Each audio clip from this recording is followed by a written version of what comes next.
Welcome to the latest episode of the Blazing Musket podcast. I'm your host, Thomas Benzone. I'm joined this week by a guest you all know very well, Oliver Scholes. Oliver, of course, covers Hartford Athletic for the Blazing Musket. He's on our monthly roundtable show and is now a co-host of what is almost certainly a piss-taking contest that has gone too far. The Average Fan podcast, which does not have the best name, but has the utmost highest levels of focus, and that is focusing squarely in on the Hartford Athletic. It was decided that they would give it this name to continue making fun of me, pointing out that there are such things as average soccer fans among us. Of course, no one that listens to this show, and the realization that there is no one doing a podcast for Hartford Athletic. So, Oliver, you have decided to tackle this topic. And, we're going to get into some slightly more heady things that we're going to talk about tonight. But, how did this all come about? How did you decide to go ahead and make the plunge to be on a podcast on a regular basis? Well, what I'll say is let this be a warning to all the kids at home that if you come on the round table and you make one too many jokes about not having your own podcast, Sam will DM you and bully you into starting one with him. So, let that just be a warning to everybody. Yeah, I think there's one other kind of semi-regular Hartford Athletic podcast out there, the Hartford Green podcast, which is hosted by a couple of pretty hardcore fans. But it's sporadic as these things are. Like fan-hosted podcasts are not typically weekly affairs. And I thought Sam and I were talking. We thought there was space for an approach that tried to talk about the team in a way that was accessible, and that is about communicating about the league and about the club. And, it is not just purely piss-taking talking about the average fan. I know that it is a little bit. I don't want to say it's not that at all, but it's not purely that. I know that when I sometimes will get comments when I'm shitposting on Reddit or when I'm at the stadium, people are like, oh, I read the stuff you write and that's the only way I know what's going on with the team, really. And I'm not like a super USL insider. I don't have incredible tactical insights. I played 1 year of soccer when I was 6. I've never coached or anything like that. So my own perspective is very much I've watched soccer for 35 years, as long as I can remember watching sports. And I hope that the podcast is an extension of that kind of I don't want to say demystifies, but helps people understand what's going on with the club, how, what does it mean that they're signing these players, or why are they performing well or performing poorly, that can help people kind of situate their experience as fans when they're not sickos, when they're not watching, dozens or hundreds of hours of soccer content every week. So, maybe the podcast won't reach the average fans. Maybe we should rename it the average sicko or something like that. But the hope from my perspective is that it can be a resource and can be something that people can listen to when they want to know what's going on with the club, but they're not going to go on FOTMob, and they're not going to go, they don't have access to SofaScore. They're not going to go and do all their own research about who is this guy we signed and is he any good, or why are they sucking lately, or what's going on with this USLPA strike that I've suddenly heard about for the first time. That it can be that kind of casual resource just for Hartford Athletic. Yeah, I mean, that's, honestly, when I first started listening to Revolution Recap, I mean, that's pretty much what I used it for. We would typically listen to it, when Revs had a home game, we would just listen to it on the way down to the stadium that Saturday. And okay, the game was a week old by then, but they get into other topics, and they try and explain the MLS roster and MLS crypto and all that nonsense. Again, most people shouldn't make time in their lives to understand all that. Right. Well, exactly. It's not the same in USL, but who's got space in their head if you're not a real sicko to understand target allocation money and designated players and all this stuff? And right. Just tell me who's on the team. Right. Or why did this guy leave? Oh, it's because they can only have 2 whatever designated players unless they make up a special exception for Leo Messi. Right. Yeah, you get it. Yeah, exactly. Because there have been times when I've been in a stadium. I mean, for any team, not just Revs, not just Hartford, but and the fans will just be like, "Oh, yeah, that guy's not here anymore." And it's like, "Where'd he go?" And you hear kind of semi-accurate, portrayals of what happened. And I don't say anything because last thing I want is anyone to think I'm trying to tell them what they should think about soccer.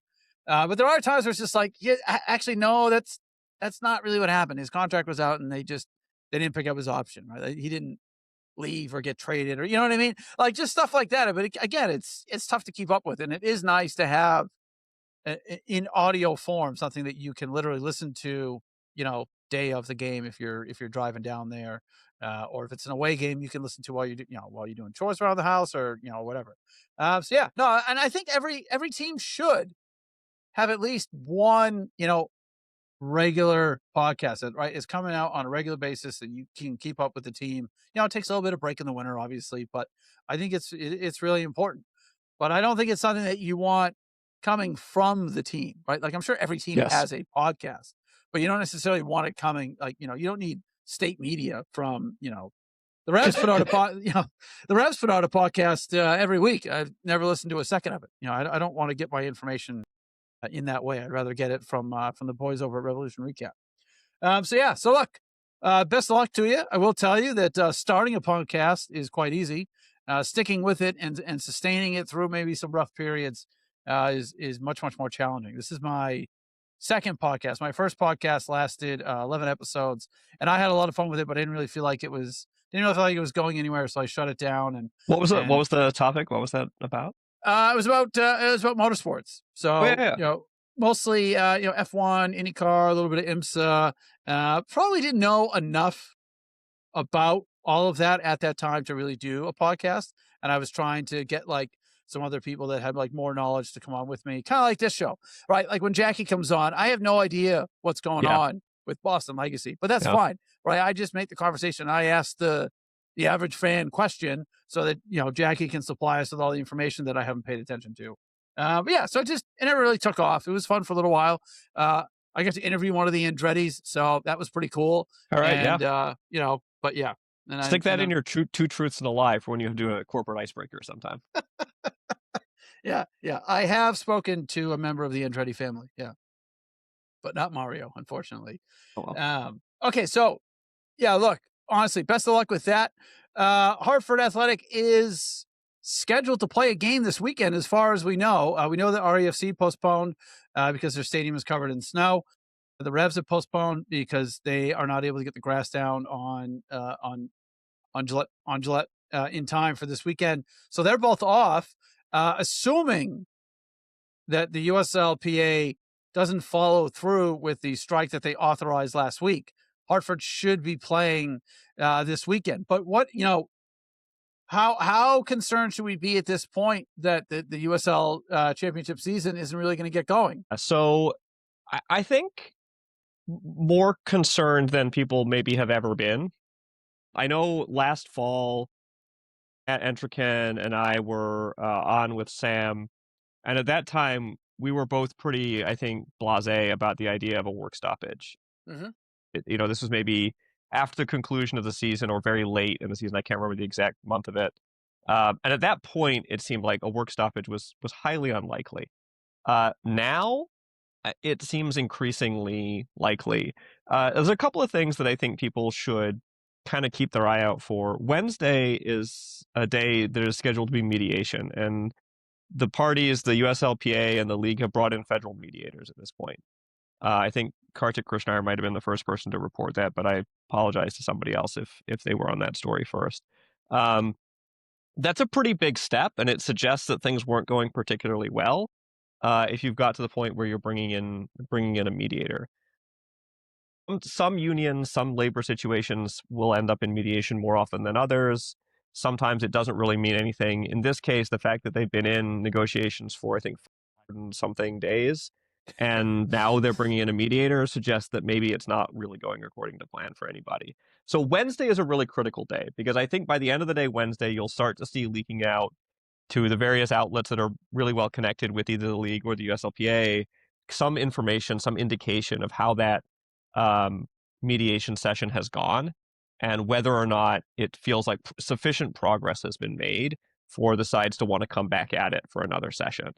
Right now, I get the feeling from what I've been reading and what I've been listening to that people are kind of prepared for a work stoppage. That doesn't mean it will happen. It doesn't mean it's guaranteed to happen. A strike authorization vote does not mean that the union will strike. It doesn't mean that anybody wants to strike, but it is a tool. You have to kind of say to your opposing party, like, we're ready to take the next step. If this doesn't go according to plan, if we don't feel like we're making progress, we are ready to engage in a strike. We've taken that step. Our membership is on board with that. You need to prepare yourselves as well. So it may be that they'll come back on Wednesday and the league will have kind of taken that message and they'll come back with a slightly better offer and it'll be enough to close the gap and we'll get some progress and we won't end up with a work stoppage. I don't know. I think certainly I think the USLPA is ready for it.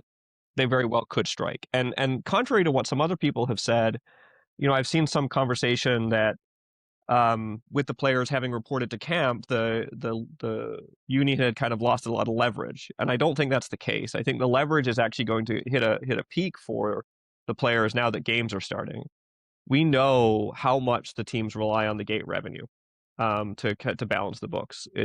We don't have hard numbers the way we do for MLS, but it's almost assuredly well above 50% of their income for any given year is coming via gate revenue, people actually showing up, or associated things, right? Selling the right to the concessions or whatever it might be, parking, things associated with the games actually being played.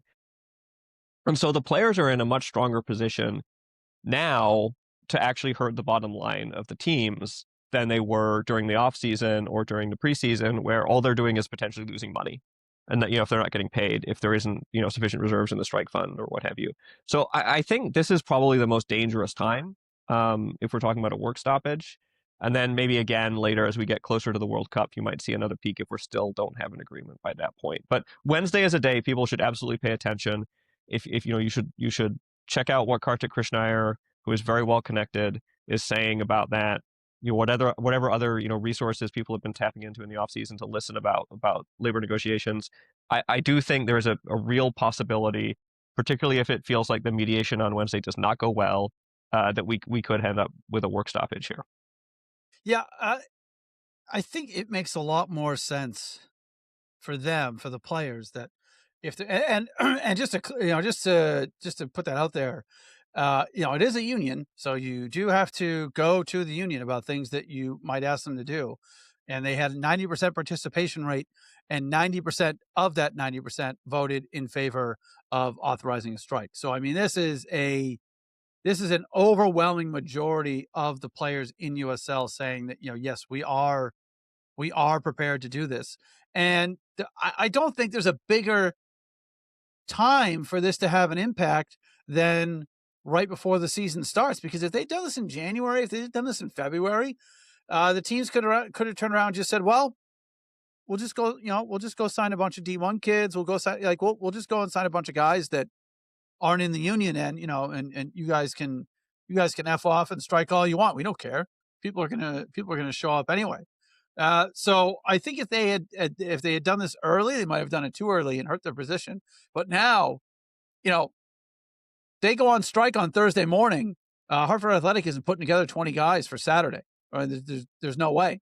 And the way that this all works, from what I understand anyway, the way this all works is that that money, that match day revenue is so important to the individual teams, because they're not getting the streaming money, the TV, like the USL itself. They bring in the money when they sell the streaming rights, when they sell some of the sponsorships, like the whatever fifth rate tire company is sponsoring it's Prince Tires, who are more than welcome to sponsor this podcast. We don't believe your tires are fifth rate. They're not on my car. I say that. But yeah, so that is definitely a part of it, where the clubs now are going to feel the pain very, very quickly. They're going to aggravate the entirety of their season ticket base. And I think that puts the league in a difficult spot, where they might not be financially impacted immediately and directly, but they're going to have 20 some odd owners on the phone saying, look, got to get this straightened out.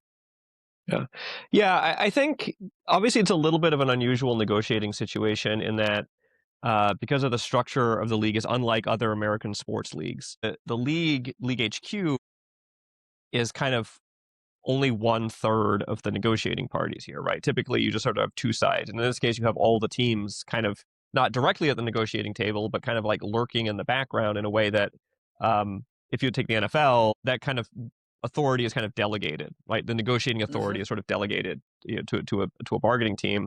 And it's unclear that's really the case here. It does feel like there's a little bit of chaos behind the scenes on the league side of things, where you have some clubs who have been ready to make an agreement for a long time and others who have been holding out. It's not really ever come out in public which clubs are maybe the holdouts. On that, I suspect we might start to see some leaks to that effect if it feels like we're getting, the players are really trying to drive a wedge between the league and the clubs, or between some of the clubs. But so far, everyone's kind of held their tongue about who might be might be the holdouts on the club side. And the clubs are all kind of, denying it, right? It's not us, it's somebody else, but nobody's naming names there. Well, I think that would be an interesting next step, that somebody does just come out and says, "Well, actually, I know for a fact it's this team, and this team. Uh, they don't want to give their players health care for 12 months." And then you put that out there, and now you can start, if they, I mean, if they really want to go that route, they can say, "Okay, look, we're going to hold off on a strike for a little while, but what we want you to know is, there's X number of clubs that are holding this whole thing up. And when we talk about the things that they are not prepared to do, these are the things that they're not willing to do in terms of, the pay, the facilities, and just put it on them. Turn the heat up on, if it really is only like a handful of clubs, well, then let's give the fans of those clubs an opportunity to let the owners know how they feel about it." Yeah. I think the other thing that's important too here alongside that, these are kind of big tactical decisions that the union has to make, but they're not making them in a vacuum, right? The USLPA is affiliated with the CWA, the Communication Writers of America. That's their kind of parent union. And through that with the AFL-CIO. So this is not, the USLPA is out here kind of, feeling their way on their own and trying to figure out how to do, bargaining and negotiating and labor tactics. They're plugged in with some very experienced unions, and in some ways are this is not just about the USL and the USLPA and what kind of contract these particular players are getting, right? This is part of the broader conversation about unions and bargaining, and it always is. But sometimes we lose sight of that because we're so fixated on, are these players going to get $25,000 a year, $40,000 a year? Are they going to get health insurance? Are they going to get this benefit or that benefit? And it always is in this larger context of what CWA's priorities are, or AFL-CIO's priorities are. And those don't override what the particular union wants, but they're in part of that conversation, right? And that's an important component here. Is the union, the players' union, is not standing alone on their side of the team. Mm-hmm. Yeah, but again, it's interesting because, like you said, and like Connor Tobin told us when he joined us last month, it is a 3-sided table, which is a very unique, a very difficult situation. I mean, it's I think a lot of these things break down to finger pointing between the two sides, but now you've got finger pointing between 3 sides. The clubs can say it's the leagues can say it's the club. I mean, it's just literally like that Spider-Man meme, right? Where they're all It's sitting not there me. just pointing. It's not me. It's these Well, guys. right. They're the bad Yes, guys. right. I mean, it's, yeah, it's a very difficult situation, but I would say that if the players do follow through, this time of the year where they can really, again, they can really put the clubs in a very difficult financial situation very quickly. Like you said, some of these teams are just kind of teetering on not even profitability, just breaking even, just getting to the Well, end of we've the seen it year. already this offseason, right? Like South Georgia Tormenta in League One, which is obviously Yeah, not a gone, championship club, right? gone. Yep. But and what emerged from that was that this had been a problem that everybody knew about, or everybody in the know knew about for weeks. They hadn't been able to make payments on workers' compensation insurance, and so they hadn't even been training in the off season. There had been nothing happening other than some, or player practices that the players had organized, and then all of a sudden, a couple of weeks before the start of the season, we're out. We're not fielding a team, and it's embarrassing for the league, but it does, I Yeah. think, Yeah. underline that a lot of these clubs are not and people talk about, are the players in a position to sustain a strike? I'm not sure a lot of the clubs are in a position to sustain through a work stoppage for a very long period of time. That's a great point. I hadn't thought of that before. It's going to be tough on the players, sure, but these guys are already not swimming in money as it is. So I mean, from my past experience, the way I understand it is that once you are broke, it is tough to become broker. Right? That's right. That's right. Well, and it's obviously an indictment of the low compensation. But if you're a player who's, let's say you're getting $25,000 a year, if you only have to go to a strike fund for $25,000, and it's not even going to be the full amount, right? You're not going to be on strike for the full year. If you're only going for a couple of $1,000s to make you whole again, it's not that hard actually for CWA, to help you support you through that. Whereas if you're if it was MLS and these guys are on significant sums of money, relatively speaking, or you're talking about like the NFL going on strike or something like that, like replacing those wages is much more challenging for a strike fund. In this case, it's not that hard. Whereas I can certainly see how some of the clubs are definitely like, we got to get, our finances are set in such a way that we have to get to the start of the season, and then the gate revenue starts coming in, and the concessions and all these things start rolling in, the merchandising, people are going to buy the new jersey.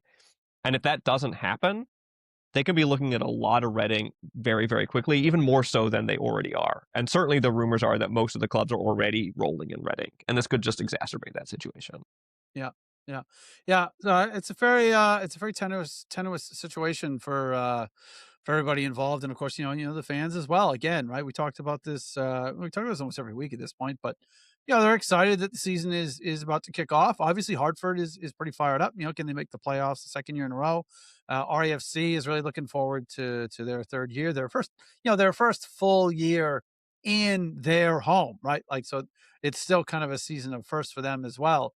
So yeah, it's just a shame that it's gotten to this point, and hopefully, hopefully this can get sorted out one way or another. But do you think, just kind of last point on this one? I mean, do you think the threat of a strike is going to be enough to get these sides to come together, or do you think they're actually going to have to go to the point of at least a game or two is going to have to be missed? At least every team is going to have to suffer through a missed home game for this to get sorted out. I do think, right now, I do feel like there's a very high probability that we miss some games here. Which is as I said at the beginning, it's a really far from where I was in the fall, where I felt quite confident that we would kind of reach an agreement before the start of the season. You're going to be listeners, you're going to be hearing this on Wednesday while mediation is happening. It may very well be that by the end of Wednesday, everything is sunshine and roses and we've figured it out and everything's okay. But if not, I think missing a game or two, maybe not the first game of the season, maybe they wait till week 2 or week 3 to kind of, pull the trigger on that. But I do think there is a high likelihood. I don't think it will be many games, because I just don't think either side wants to miss many games. No one wants to lose half a season. No one even wants to lose a month. And I think the teams will really start to struggle if because the average fan is going to start to hear about this in a way that I don't know that the average fan is super plugged in. Like, if you go on the USL Championship subreddit, like every day it feels like there is somebody who is just tuning in for the season for the first time, being like, wait a second, there's a labor dispute? And that's only going to intensify if a game is missed. All of a sudden, you're going to have all of these people who are very casually attached to the league being like, what is happening? And they're going to be mad at the league, at the team, at whoever, and that's going to ratchet the pressure up on everybody. So I don't think we'll miss many games, but I do think there's a high likelihood that we see at least one game missed through a work stoppage. And that might be enough, honestly, to bring the sides back together. Yeah, I think it would. I think that the level of financial pain that everybody would have to go through, even just for a week, is just looking at the limited amount of finances that we know, it just doesn't seem like anybody can sustain it. And the league will have questions to answer as well from Prinks and their other sponsors. Very, very quickly, they're going to say, hey, we're paying you, we're a sponsor, where's content? Yeah. Well, there's no content. You talk about the media deal, right? The media deal, right? Like ESPN and CBS and their media partners who have paid not exorbitant sums of money, but who have paid for the rights to stream this content are going to have questions, right? About where are the games? Content? Right. Yeah. You promised us 250 games or whatever it was, and we're missing some. Yep. So yeah, absolutely. So we'll have to see how that goes.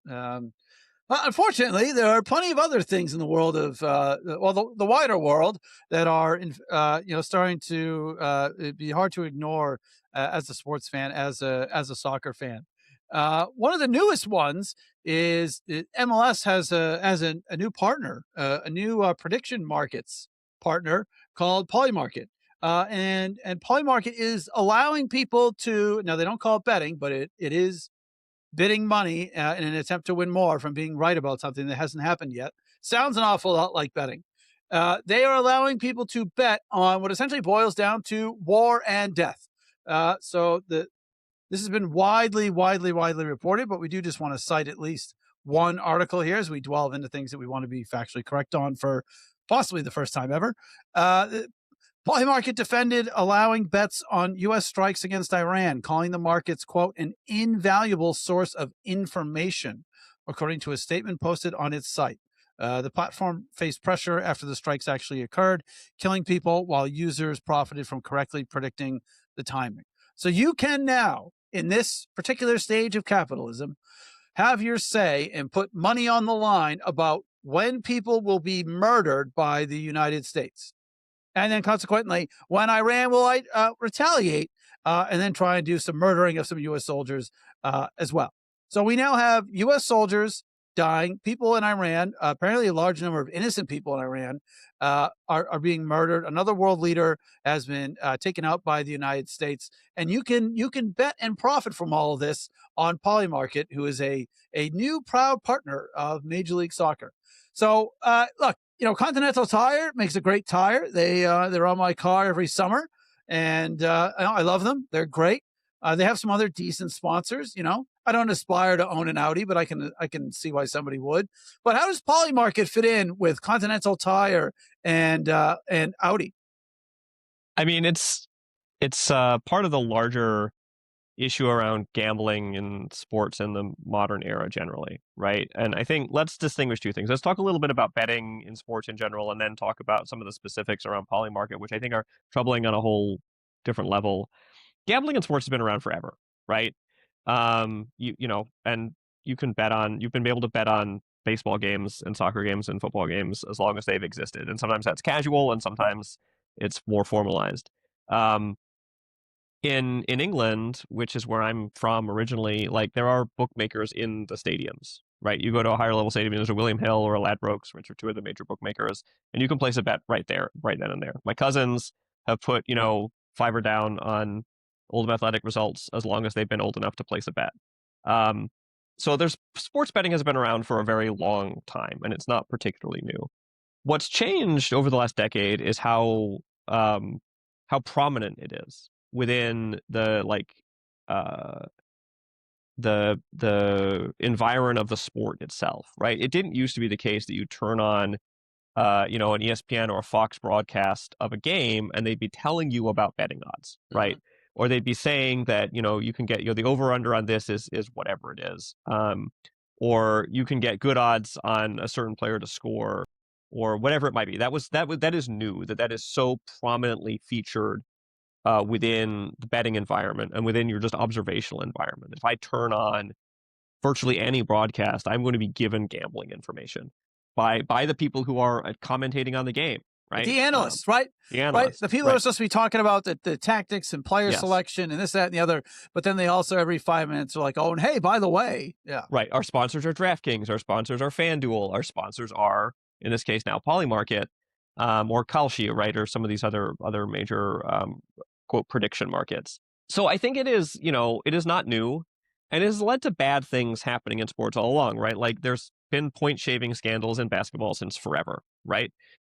There's spot fixing scandals in cricket basically every year. You read about these. There's a betting scandal in the NBA going on right now, right? There's problems around this because that the actors themselves, the players, face extraordinary temptation right, to influence games in ways that they can in order to make a lot of money, or they become open to influence by other people, right, who would like them to do certain things in a certain way. And we've seen that in virtually every major sport, right, over time. It's not good when there is that amount of money involved, when the stakes become so high in a way that is counter to the purpose of the game in the first place, which is to win the game, right? Anything that kind of runs counter to that is bad. And for a league, for MLS to partner with any betting or gambling or quote prediction market is, again, it's just another corruption, right, of this. It's just that, we care so little about what the influence this has on the game, on the fans. Anyone who's had anybody in their life who has become addicted to gambling knows how absolutely ruinous it is. We care so little about any of that. We're just going to take their money. We're going to slap Polymarket on, this is now your Polymarket corner kick or your Polymarket man of the match, which you've been able to predict and bet on who it's going to be, right, all along. And we just don't care. We just don't care, right? No money is too dirty. No money is too questionable for us to take it if the dollar amount sounds good. So there's that part, right, which is just a total corruption of sports by gambling, which is wildly different in my estimation than what has been the case up until about a decade ago.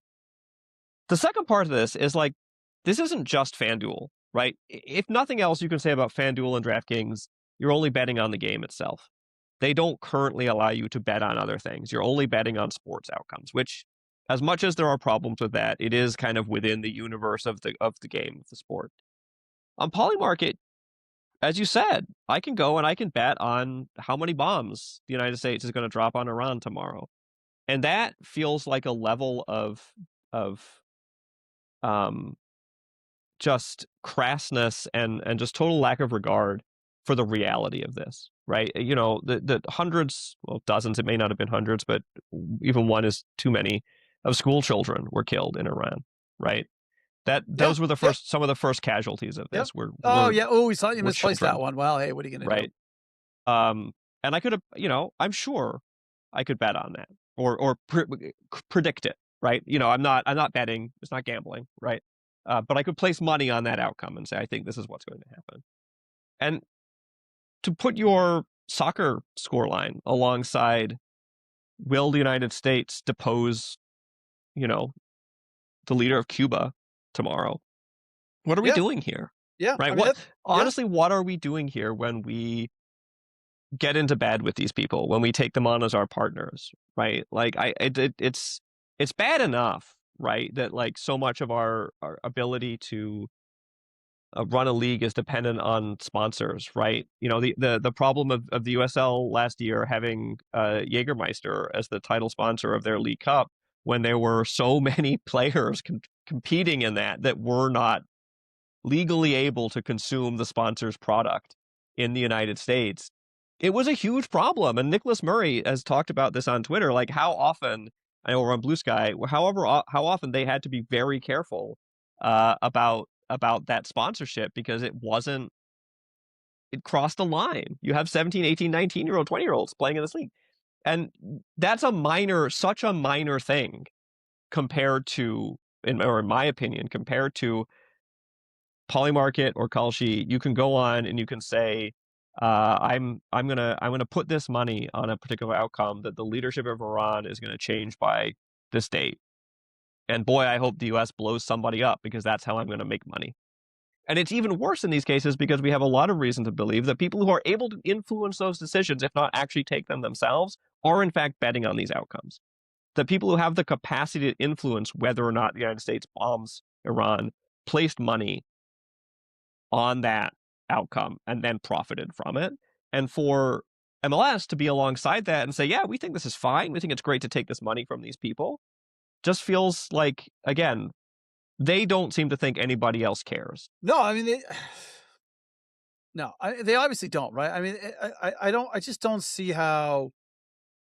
I don't see how someone can separate these two things? How can you separate putting money on what how do you talk yourself around into doing this? Well, look, it's either going to happen or it's not going to happen anyway, right? Like the US is either going to attack Iran or they're not going to attack Iran. So like me putting money on it, it doesn't really affect anything. So, why not try and make a little bit of money from it? And it's just like, well, I just maybe it's I'm naive about the people that we exist with on this planet, that there are plenty of people that have no problem putting a bet on something that if you're right, if your sneaking suspicion is correct, people will die, and you're perfectly you're perfectly okay with that. That doesn't bother you morally. That, oh, you know what, maybe I shouldn't be waging financial gain on people being killed. I mean, it's like, it's bad enough if you live in the United States, right? And if you're United States and you believe that your taxes fund bombs and machines of war that are sold to Israel to kill Palestinians, that we use ourselves to kill basically whoever we decide that we want to, like that's bad enough, right? It's bad enough to live in a country where you have to sit here and say that my government, whether however many of these people I voted for or not, you know, my government that represents my country is going out and doing these things, and then you double down on that and put some money on it. I mean, it's really disgusting. And like, I don't like to do this type of stuff, but to be perfectly honest, if you are an American who's betting on these types of things, and then you see, I think at the time of recording, it was 6 U.S. soldiers. So even if you're one of these people, which there are many people in this country who don't care about the plight of foreigners, who don't care about Iranians for basically, to be honest, because of who they are and where they live, even if you don't care about your fellow humans in the Middle East, there are 6 U.S. soldiers that are now dead, and that you may have profited from their death. And I don't understand how badly you need like a dopamine hit that you're willing to put money on these types of things. It really, look, I gambled on sports for like a year and a half, and even that didn't really sit well with me. It's like, this doesn't feel right. I watch sports to enjoy what is happening on the field, and I feel a little icky. Like, why am I watching the Chicago Bulls game at 10 o'clock at night? It's like, oh, because I put $5 that that someone's going to get triple double, right? It's like, even that was kind of like, nah, I don't think I really need this in my life, right? No. And that's just I gambling mean, I on, find can Josh Giddey get 10 rebounds or not? I mean, right.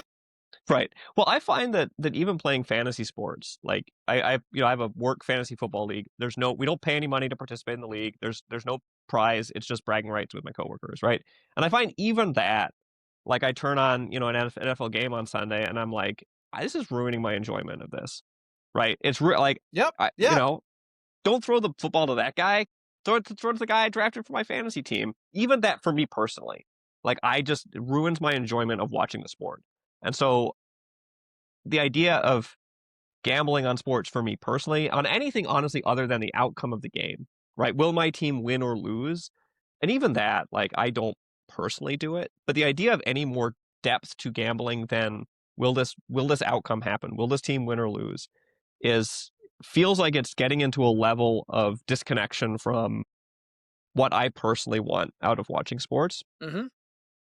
And then we're talking about like the idea of engaging with the rest of the world in that same mentality, right? That, like, my thoughts about whether or not the US should bomb Iran, like, if I bet on that, how does that influence like my own worldview, my own morality, right? To say, like, well, I don't really want to bomb Iran, but I bet $10 on it. So so you kind of I kind of do, right? yeah. And yeah.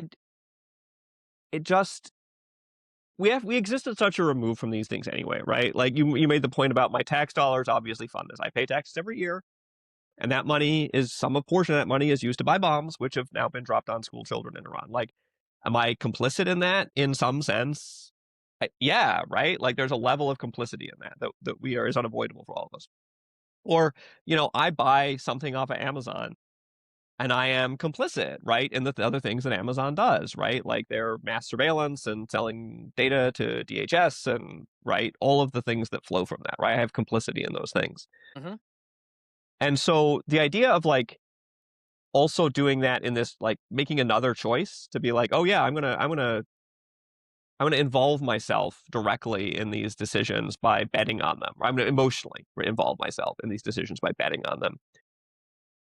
The consequence of the odds getting really good and someone in a position to influence the decision being like, well, I can make a lot of money if I bet, if I act in a way that allows me to capitalize on all this money that's been bet on the fact that we'll drop bombs on Iran on Tuesday or something like that, or whatever the case may be.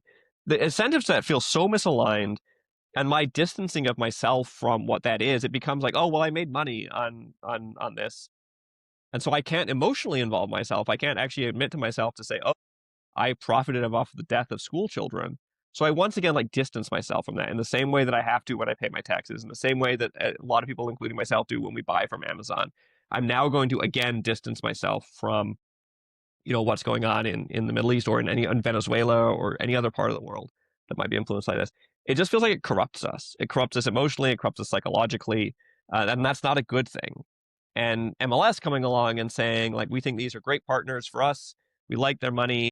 You can now vote on the Poly Market Player of the Year. Don't bet on it. Don't Yeah, right. right. Yep. Yep. But Yep. you can, yeah. I don't know. The whole thing just feels like it just corrupts us as people.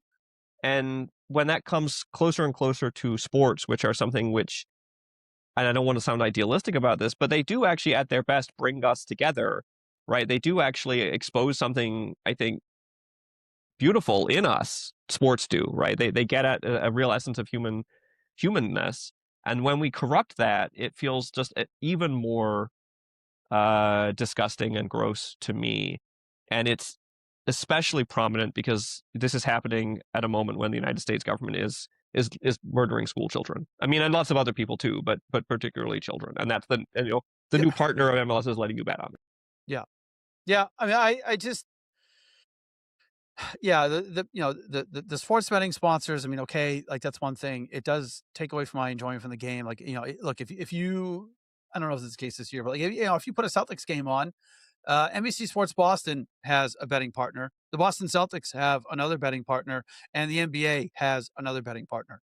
So you are subjected to, betting ads from 3 different companies to watch a basketball game, right? And again, the coverage is just like infused with, like you said, lines and odds, and it's like Yeah.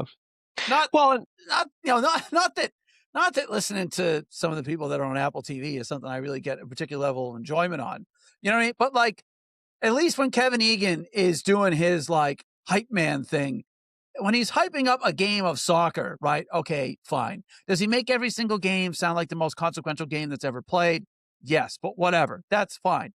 But then when I have to listen to Kevin Egan try and hype up putting money on the outcome of a game, right? Those promos I could really do without. I think we could all do without that. Like if you want to bet, okay, fine, whatever. But like it doesn't need to be involved in every aspect, every minute of sports, because I really don't think anyone started playing a sport or caring about sports because they wanted to bet on it. And like it's tough. It's fine.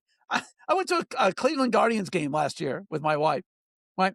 We sit down. We don't know anything about either team. The only thing I knew about that team is that my boy Stevie Kwan is hitting leadoff for the Guardians. Right? And it's like it's fun, but it's because he's on my fantasy baseball team, right? And she's like, "Why do you care about this particular player?" I'm like, "Well, he's like he's top 3 center fielder, so I need him to get some hits tonight." Like Stevie Kwan really needs me, cheering and supporting him from the stands. A guy from Boston is a Red Sox fan because I'm really hoping that he can draw a walk and knock out a couple singles and steal second base. That's bad enough. That's bad enough, right? But that's also still at least within the context of the sport, right? Mm-hmm. I'll end on this. For a while, I actually don't know if it's still the case. Hartford Athletic on one side of the stadium, they had a big banner up kind of on the backside of the bleachers that was like, if you have a gambling problem, call this number. right? And it always struck me as like, that's good, right? People who have a gambling addiction should get help. We should help them with that. That's important to do. But the easiest thing you can do is not have a gambling sponsor, right? If you really, really, really, really want to help people who have a gambling problem, don't take sponsorship money from DraftKings. Don't take sponsorship money from FanDuel. Don't take it from Polymarket. Don't take it from Kalshi. Don't take it from Ladbrokes or William Hill, right? If you're in the UK. If you care about that, don't take their money. People can go gamble on their own time. You don't have to take their money to be your sponsor if you truly, as a league, think this is a problem, to the point where you're willing to put up these anti-gambling or gambling awareness or whatever it might be signage at some of your stadiums.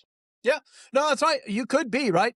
You could be the team, or you could be the league that says, actually, we just want you to come to a soccer game and have a good time and forget about all the other shit that is going on in the world for a couple hours and just enjoy yourself. But apparently, with Vermont Green is, unfortunately for most of us, Burlington, Vermont is really far away.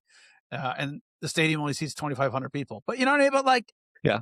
That's as we discovered when every single person who lives in Portland, Maine tried to get a ticket for the US Open Cup game and was not able to. 10,000 people. It's unbelievable. Really incredible. I mean, it's such an incredible thing for this sport in this country, but also like, can we please transfer some of that energy to literally any other set of teams that can't fill a stadium? But so good. And I'm so excited that there are people so excited about that. So I know. I mean, but honestly, I mean, that's at times I feel like that's all we have. Yeah. We have we have a couple little handful of teams that are just out there that are just trying to do good things and play soccer. Yeah. Oh. All right. Oh, speaking of, war and death and all that, the ramifications here in terms of soccer, which is the least important thing, but it is, we are attached to soccer. We're a specialist podcast, right? We talk about soccer. Yeah. So we do talk about soccer on this podcast. So the U.S. has attacked Iran, and now the situation, according to The Guardian, is that the president of Iran's football federation says he does not know if the national team can play World Cup matches in the U.S. after the U.S. and Israeli bombardment of the country. This is a quote from Mehdi Taj. What is certain is that after this attack, we cannot be expected to look forward to the World Cup with hope. He said that after Iran traded strikes with Israel as part of a widening war prompted by the bombardment. Iran is supposed to play in Group G at the World Cup.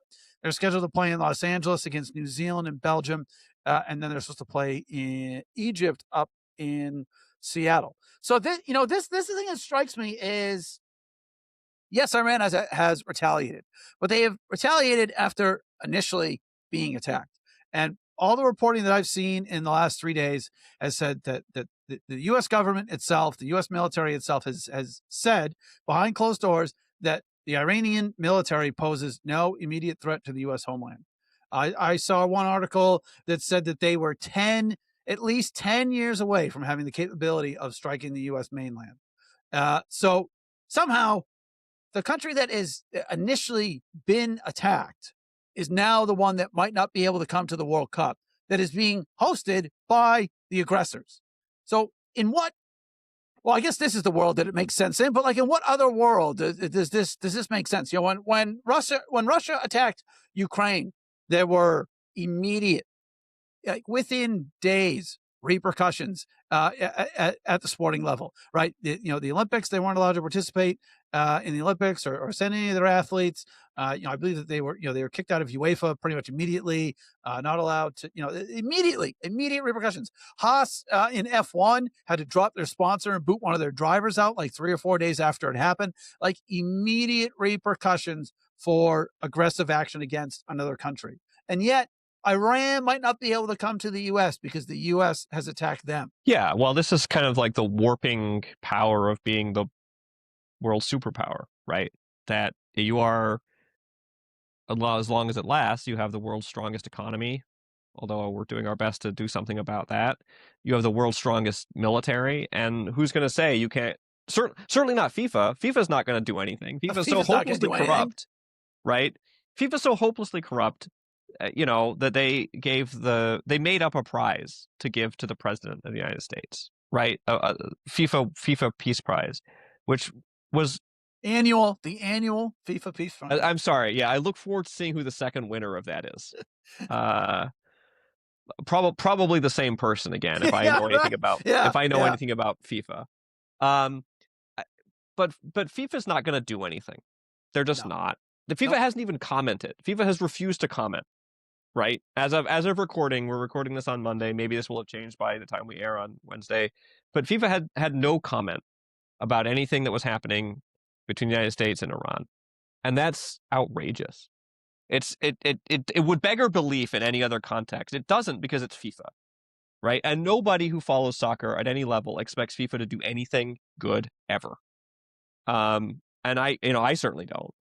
So I don't think we should expect FIFA to attempt to do anything, even to move Iran's games to Canada or Mexico or something like that, which would probably be within their power. I think it's much more likely that FIFA says, "Oh, Iran said they can't participate. We'll replace them with somebody else," which is that's within the most likely, right? I mean, that's which the is most within likely the. I mean, that would be permitted within the bylaws, right? Would be if Iran says we can't participate, we're pulling out of the World Cup. FIFA would say, "Okay, well, we're going to put in a different country." And the process, there's no clear process for making that decision. They don't have to go to the next best team, right? Somebody who lost it, they could put in anybody they wanted, as far as we can tell from the frameworks that FIFA has set up. Is it would be up to FIFA to make a decision about how they would, replace Iran, and they could do whatever they wanted. And I fully expect them to do the worst possible thing, because again, it's FIFA. So yeah, I mean, it's you're right. It's not the most important thing. It's like number 78 on the list of important things related to the United States attacking Iran.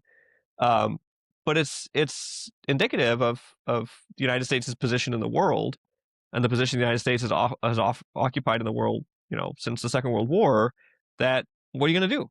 You're going to tell the U.S. no? I mean, they'll probably kidnap Gianni Infantino, right? If he were to sort of lift his head up to say anything, which he absolutely won't. So, it's infuriating, and also not particularly surprising. Both things are true. No, I mean, nothing is surprising anymore. Well, the only thing is surprising is like when something good happens, and then you actually reflect on it for like 5 or 10 minutes, and it's like, oh no, this is actually just a good thing, huh? How did that happen? How about that? What a novelty! Better take advantage of it while it lasts. We should try doing a couple of those things in a row. Just see how it feels. Do one good thing, and then maybe roll it into a second good thing, and that just for something different. Just see what happens. Yeah. You never know. Yeah, you might be surprised. Yeah. But yeah, it's just really it's really, and the article in the Guardian said that Iranian fans weren't going to be able to come here already as it is, right? Because of for reasons that are most likely dubious. Yeah, I mean, we haven't really talked in depth about this, but I mean, this is potentially, the World Cup this summer could be a disaster in a lot of ways. You think about all the people who might be trying to come to this country for the World Cup. This is not a particularly welcoming environment for tourists from outside the United States to come here. No, I a lot of concerns, like, about people's safety, the safety of fans, the safety of players. It's not a good environment.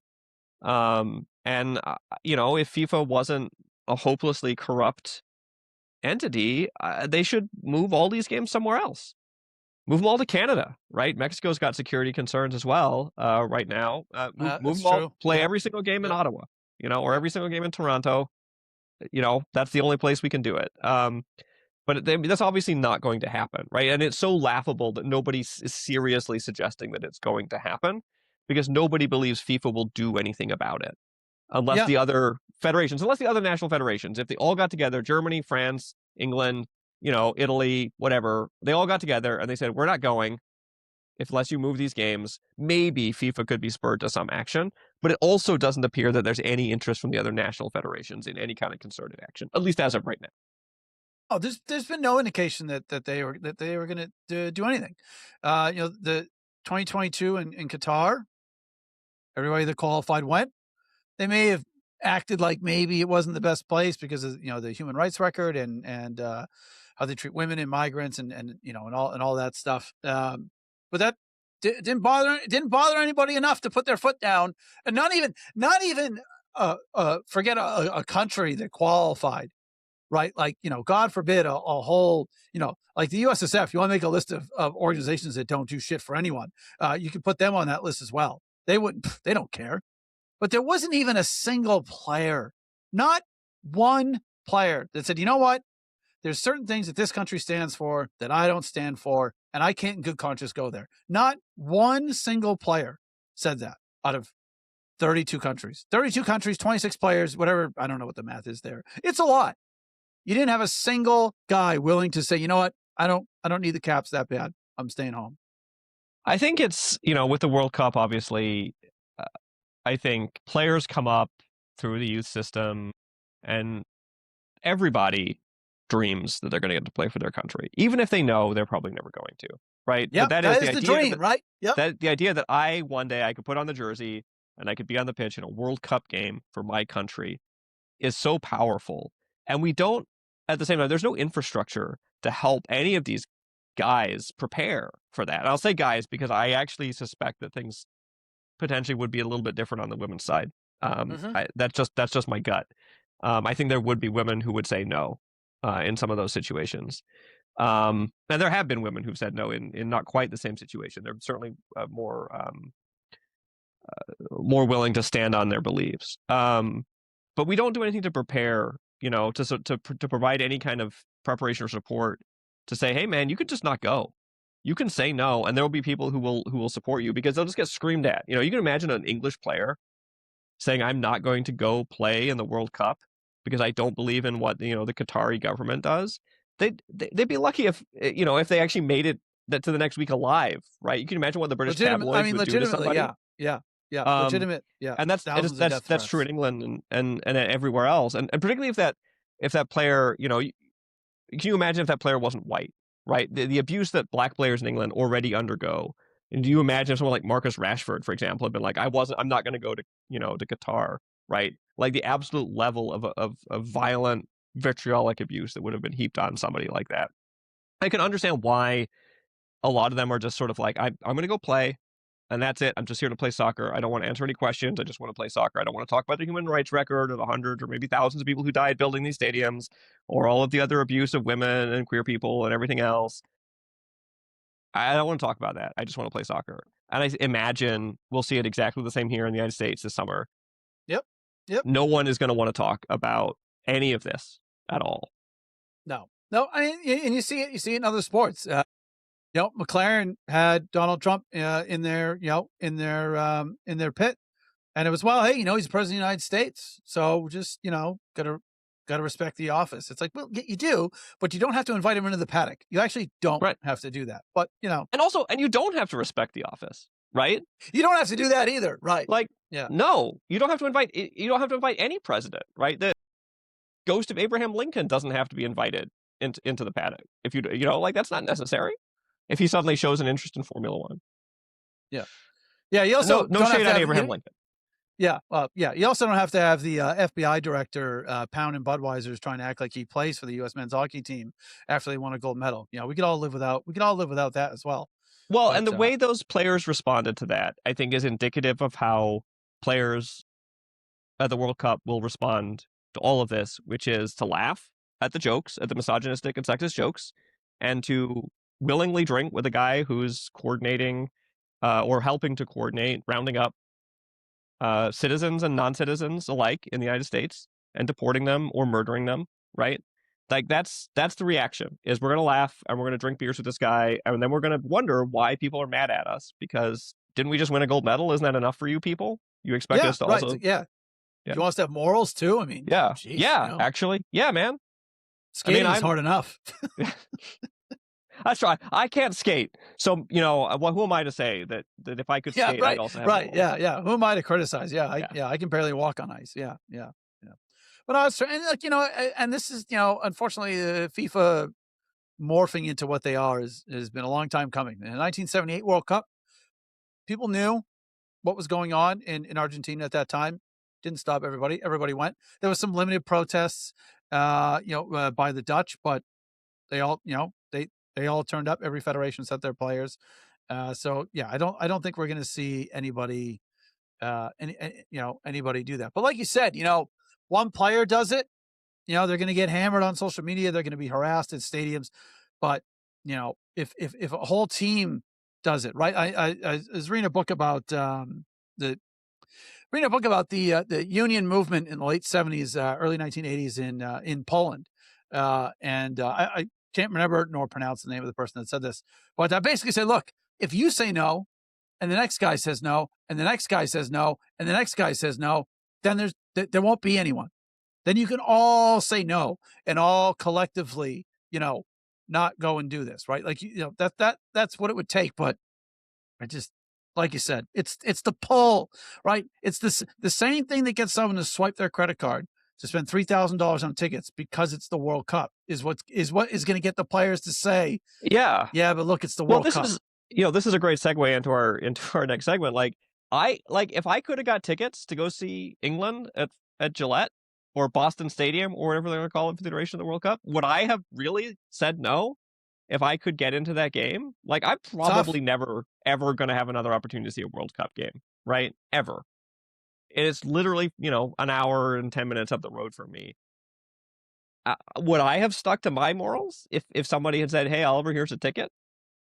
Yeah. I don't know, right? Yeah. They're but for the, grace of God go I, right? If somebody had offered me a ticket.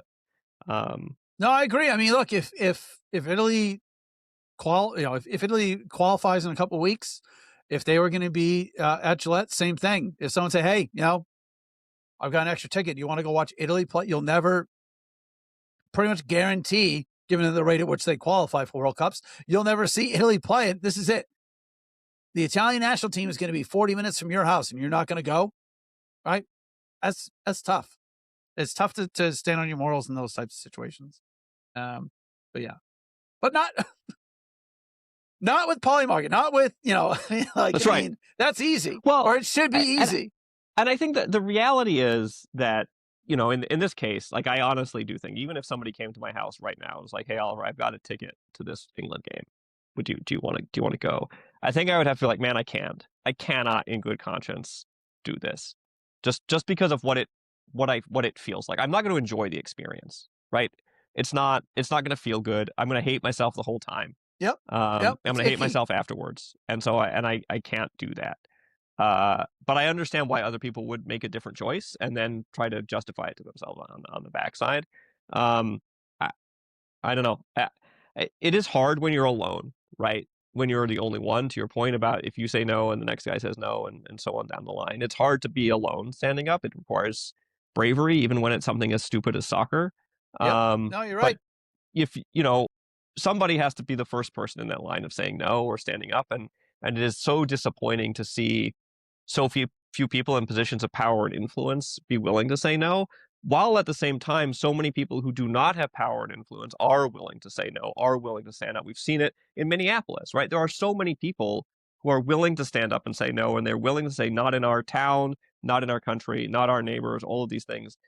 And it's just ordinary folks. And that's inspiring, right? There are people who are willing to do that, but it's so discouraging to see everyone who is in a position of influence in sports, for example, bow and scrape to give the president of the United States a made-up prize to try and appease him to make the World Cup go off without a hitch. It's so disgusting and dispiriting to see that, particularly when contrasted with the behavior of other folks around this country. Yeah, no, absolutely. I mean, it is so much harder for the people that are standing up to do so. I mean, two people in Minnesota took a bullet to the head from driving a car and holding a cell phone. I mean, apparently that's the very, it only takes that level of standing up to face, the severest of consequences. Yeah, it's a very, very challenging situation for sure in many, many different ways. The last challenging situation that we're going to touch on here is actually, given that we've just talked about war, death, destruction, and gambling and profiting from all of it, this is actually a pretty minor issue. But it's not a minor issue to the good people of Foxboro, Massachusetts. Foxboro, speaking again, 40 minutes away, 18,000 people live in the town of Foxboro, town Foxboro. Actually, not sure. I should know that. But anyway, Foxboro is a great municipality, and it is the home of Gillette Stadium, home of the Patriots, home of the New England Revolution.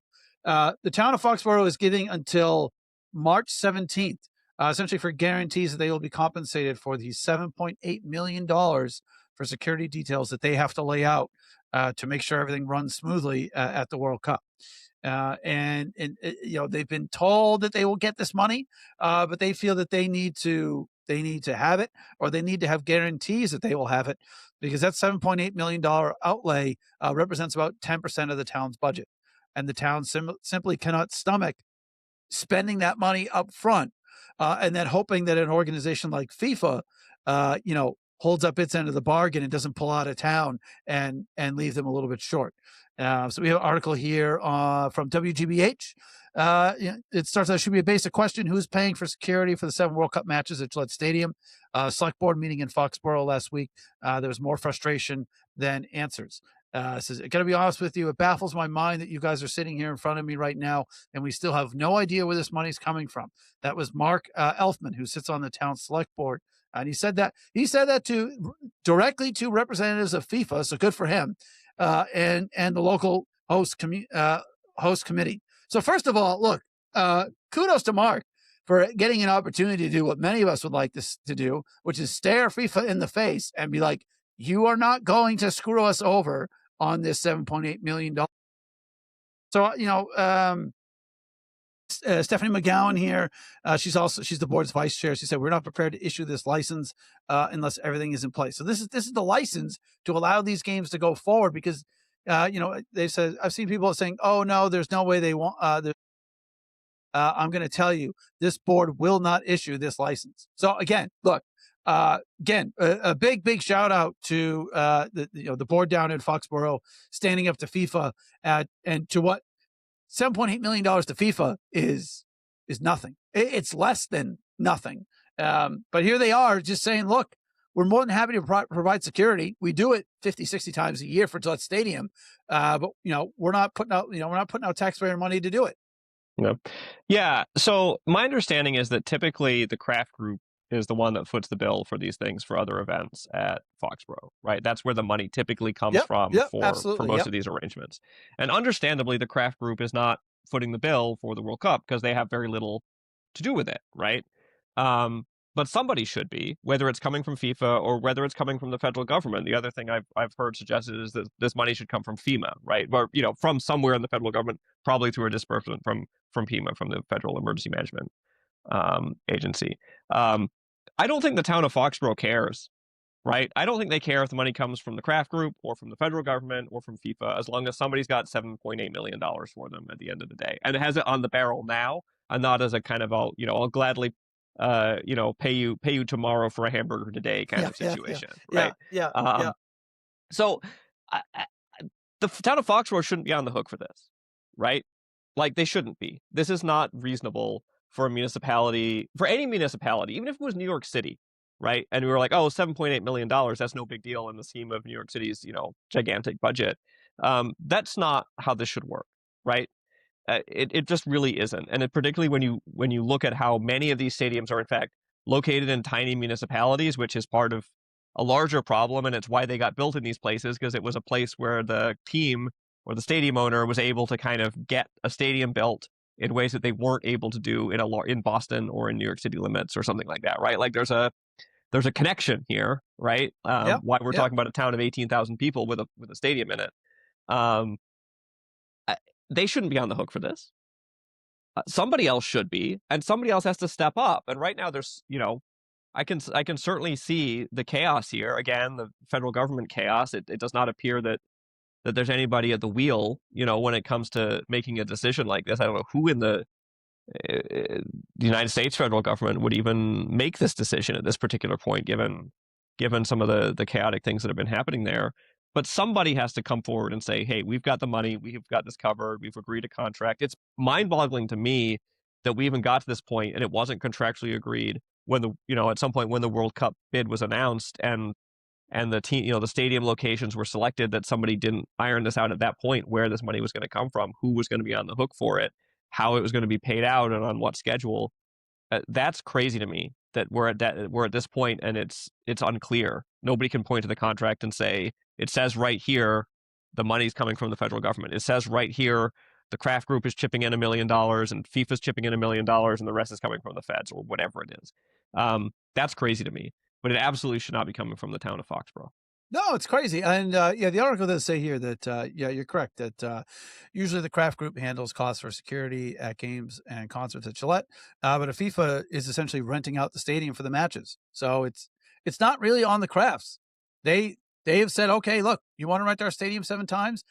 This is how much it costs. And FIFA has paid that money to rent the stadium. They've got to go around and cover up all the Gillette signs and any other advertising that they have there.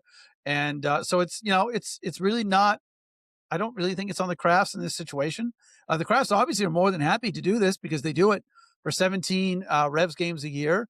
They do it in a much, much bigger way for 8 or 9, Patriots games. And they, they do it for all the concerts that come through there that draw maybe even more than a Patriots game, because you can put, a couple thousand people on the field.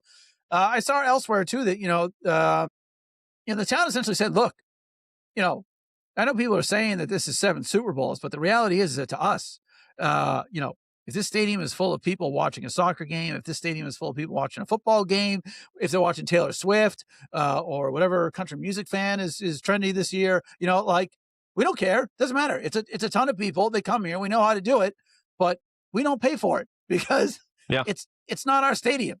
It's our town. It's our public safety. But 70,000 people want to come here and watch a game. It's not our stadium. So we need to be compensated for, well, I imagine is a pretty big mountain of shit that they have to go through to pull all this stuff off, which they do. I mean, I went there once. There was a concert that night.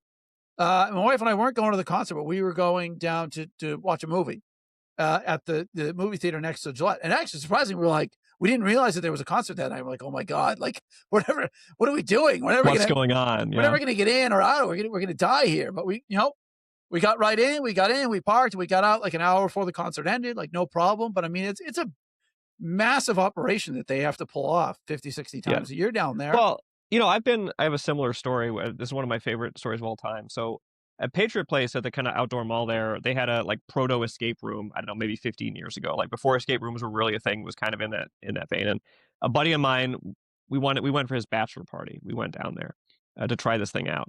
And we didn't bother to, it was July. We didn't bother to look at what was going on at the stadium. And we got there and the parking lot is, packed. And we get out of our car and it's some tween girls. And we're like, what on earth is going on here? And there's a Taylor Swift concert was what was happening that we had totally missed. So there's no escape room was fine. All these people are there for the Taylor Swift concert. But we walked into one of the bars afterwards, and of course we're the only people in the actual bar area because it's us and a bunch of people who are under the age of 15. And the bartender says, I just need you to know before you order, I cannot make anything that has grenadine because I've run out, because I've made 500 Shirley Temples in the last 90 minutes. And so, but it was crazy. It was chaotic. It was exactly what it's going to be for a World Cup game. There were tens of thousands of people there. And to your point, the city of Foxboro, town of Foxboro, the municipality of Foxboro does not care who those people are. It doesn't matter to them if the stadium is full for whatever reason it is. If the World Cup wasn't here, there would absolutely be a Taylor Swift concert or whoever, Jason Aldean, whatever, 21 Pilots. I don't even know who else plays there. I'm just naming bands at this point. Right? They don't care. They'd find something else. There'd be somebody else who wanted to be in that venue. It's a great venue. There's not a ton of competition in that size of venue in this part of the country. So somebody would be playing there a show if it wasn't the World Cup. So it doesn't matter to them. And I firmly believe that if the money doesn't show up by March 17th or some contractual situation does not arrive by March 17th, they will say, no, thank you. Please go play these games somewhere else. Yeah, absolutely. So I guess that's about as positive as a point that we can wrap up on here, is that, again, there is at least again, it's a small town of 18,000 people. And that's the level that you have to get down to find someone that is actually in a position to stand up to FIFA and look them right in the face and tell them, no, you are going to do this. So good for them. And if you live in Foxboro, please do pay your taxes. And as much as you may not want to, in this case, your taxes seem to be going to a good cause and a good select committee that is looking after your best interest. And again, is if maybe they're not giving the finger to FIFA, but they are at the very least standing up and not letting themselves get pushed around. So that's about as positive as the things we can wrap up on, given all the things that are going on that we thought we should talk about this week. So look, hopefully you enjoyed this show. Certainly understand some of this may not be for you, but that's all right. Hopefully some of you enjoyed it. And if you are really only here for soccer-related soccer talk, we will get back to that next week. We have John Morrissey coming on to talk about USL, assuming that there are USL games to talk about. But in the meantime, Oliver, assuming Hartford plays this weekend, when can we look forward to the next The Average Fan podcast and your coverage of the team? Yeah, so this week, Sam and I will be recording The Average Fan again. We haven't fully worked out the cadence for that, the schedule for that, but the next episode will be forthcoming before Hartford kick off their season, again, assuming there were games. But they will kick off their season on Saturday against Sporting Jacksonville. So more coverage of that, a deeper dive on Hartford's offseason and the preview of this game against Sporting Jack coming prior to that game. So please check that out. And probably something on the website as well. So excellent. And look, like I said, Cavs aren't playing this weekend. REFC are not playing this weekend. So, good opportunity if you are a fan of one of those two teams. Portland Hearts of Pine is also, I don't believe they're in action this week. Vermont Green, of course, doesn't get started. They have their cup game, but it'll be a while until they really get going. So the spotlight kind of is on Hartford this weekend. So if you do have an opportunity to check out their game, at least give it a shot. It should be some good, entertaining soccer. And, hopefully they keep the betting ads to a minimum and you can enjoy the purity of sport, at least for a couple hours in your life this weekend. And like I said earlier, we'll be back next week. We have John Morrissey scheduled to come on. So until then, please do continue to like and subscribe to the show, wherever you get your podcasts from. If you have any ideas for a show, a topic you'd like us to cover, very clearly, we are willing to consider almost anything. So send us a message, drop us an email, and we'll be happy to look into it for you. So until then, thank you for tuning into this week's show, and we will see all of you here again next week. Thanks, Thomas.